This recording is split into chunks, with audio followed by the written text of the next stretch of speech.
রাষ্ট্রের সর্বোচ্চ সাংবিধানিক পদে বসেও কার্যত অবরুদ্ধ ছিলেন এমন বিস্ফোরক অভিযোগ তুলেছেন রাষ্ট্রপতি মোহাম্মদ শাহাবুদ্দিন। তার দাবি, পরিকল্পিতভাবে তাকে আন্তর্জাতিক অঙ্গন থেকে আড়াল করে রাখা হয়েছিল। বিদেশের রাষ্ট্রপ্রধানদের আমন্ত্রণ তার কাছে না পৌঁছানো, এমনকি তার অজ্ঞাতেই সে আমন্ত্রণের জবাব প্রস্তুত ও পাঠানোর মতো ঘটনাও ঘটেছে।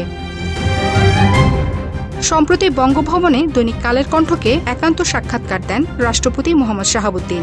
অভিযোগ করেন, বিভিন্ন দেশ থেকে রাষ্ট্রপতির অংশগ্রহণ চেয়ে আমন্ত্রণ এলেও তখনকার সরকারের কর্তব্যরত ব্যক্তিরা বিদেশ সফরের পথে বাধা হয়ে দাঁড়ান।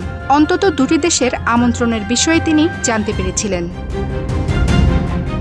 গত ডিসেম্বর কসোভোর একটি অ্যাসেম্বলিতে তার পক্ষ থেকে কিনোট পেপার উপস্থাপনের জন্য আমন্ত্রণ জানানো হয়। আন্তর্জাতিক পরিসরে রাষ্ট্রপতির আনুষ্ঠানিক উপস্থিতির এমন সুযোগ থাকা সত্ত্বেও তাকে সফরে যেতে দেয়া হয়নি বলে অভিযোগ তোলেন তিনি। কিন্তু কেন যেতে দেয়া হয়নি সে বিষয়ে সুস্পষ্ট কোনো ব্যাখ্যাও পাননি তিনি। আরও গুরুতর অভিযোগ ওঠে কাতারের একটি উচ্চ পর্যায়ের সামিট ঘিরে। কাতারের আমির সরাসরি রাষ্ট্রপতিকে ভাষণ দেওয়ার আমন্ত্রণ জানান।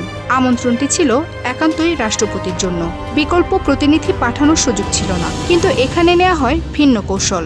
রাষ্ট্রপতির অভিযোগ, পররাষ্ট্র মন্ত্রণালয় তার অজান্তেই একটি প্রত্যাখ্যান পত্রের খসড়া তৈরি করে।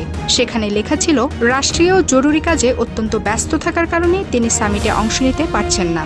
আমন্ত্রণপত্রের কপিসহ সেই খসড়া তার কাছে পাঠানো হয় কেবল স্বাক্ষরের জন্য।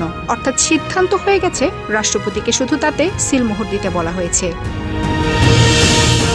রাষ্ট্রপতি আরও অভিযোগ করেন, চিঠিটি হাতে পাওয়ার পরে তিনি জানতে পারেন যে কাতার থেকে আনুষ্ঠানিক আমন্ত্রণ এসেছিল এবং তার জবাব আগেভাগেই তৈরি করা হয়েছে। তার সঙ্গে কোনো আলোচনা বা পরামর্শ করা হয়নি।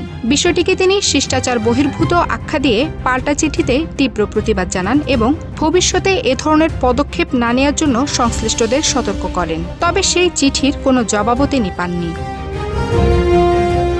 রাষ্ট্রপতির মতে এটি ছিল ইচ্ছাকৃতভাবে তার নাম ও পরিচয়কে আন্তর্জাতিক অঙ্গন থেকে আড়াল করার প্রচেষ্টা। শুধু বিদেশ সফরেই নয়, দেশের ভেতরেও তাকে একাধিক গুরুত্বপূর্ণ অনুষ্ঠানে অংশ নিতে দেওয়া হয়নি বলে অভিযোগ করেন তিনি। বিশ্ববিদ্যালয়ের সমাবর্তনের মতো ঐতিহ্যবাহী রাষ্ট্রীয় আয়োজনেও রাষ্ট্রপতির উপস্থিতি আটকে দেওয়া হয়েছিল বলেও অভিযোগ তার। অন্তর্বর্তী সরকারের সময় যতগুলো অধ্যাদেশ জারি করা হয়েছে সেগুলো হয়তো তৎকালীন সময়ের প্রয়োজনীয়তার জন্যই হয়েছে, যদিও অনেক অধ্যাদেশ করার কোনো কারণ ছিল না বলেও মনে করেন তিনি। প্রধান উপদেষ্টা সংবিধানের কোনো বিধান মেনে চলেননি বলেও অভিযোগ করেন রাষ্ট্রপতি। সংবিধান অনুযায়ী প্রধান উপদেষ্টা যখনই বিদেশ সফরে যাবেন, সেখান থেকে ফিরে এসে রাষ্ট্রপতির সঙ্গে দেখা করে কি আলোচনা হলো, কোনো চুক্তি হলো কিনা, কি ধরনের কথাবার্তা হলো, এটি লিখিতভাবে অবহিত করার কথা থাকলেও ডক্টর ইউনূস তা করতেন না। রাষ্ট্রপতি বলেন, ডক্টর ইউনূসের 14 থেকে 15 বার বিদেশ সফরের একবারও তাকে কিছু জানানো হয়নি। দেশ ও রাষ্ট্রপতির এই অপমান অন্তর্বর্তী সরকার ইচ্ছাকৃতভাবেই করেছে বলেও অভিযোগ করেন রাষ্ট্রপতি মোহাম্মদ শাহাবুদ্দিন। তার ভাষ্য অনুযায়ী এটি কোনো বিচ্ছিন্ন প্রশাসনিক সিদ্ধান্ত নয়, বরং সুপরিকল্পিত প্রান্তিকীকরণ। ওই কঠিন সময়ে বিএনপির শীর্ষ নেতৃত্ব তার পাশে ছিলেন বলে উল্লেখ করে রাষ্ট্রপতি বলেন, বিএনপি সংবিধানের ধারাবাহিকতা অক্ষুণ্ণ রাখতে সর্বদা চেষ্টা করেছে। বিএনপির চেয়ারম্যান তারেক রহমান খুবই আন্তরিকতাপূর্ণ মানুষ বলেও মন্তব্য করেন রাষ্ট্রপতি। তার দুঃসময়ে বিএনপির পাশাপাশি 3 বাহিনীর সহযোগিতা শতভাগ ছিল বলেও জানান রাষ্ট্রপতি Mohammad Shahabuddin. Campus Times desk.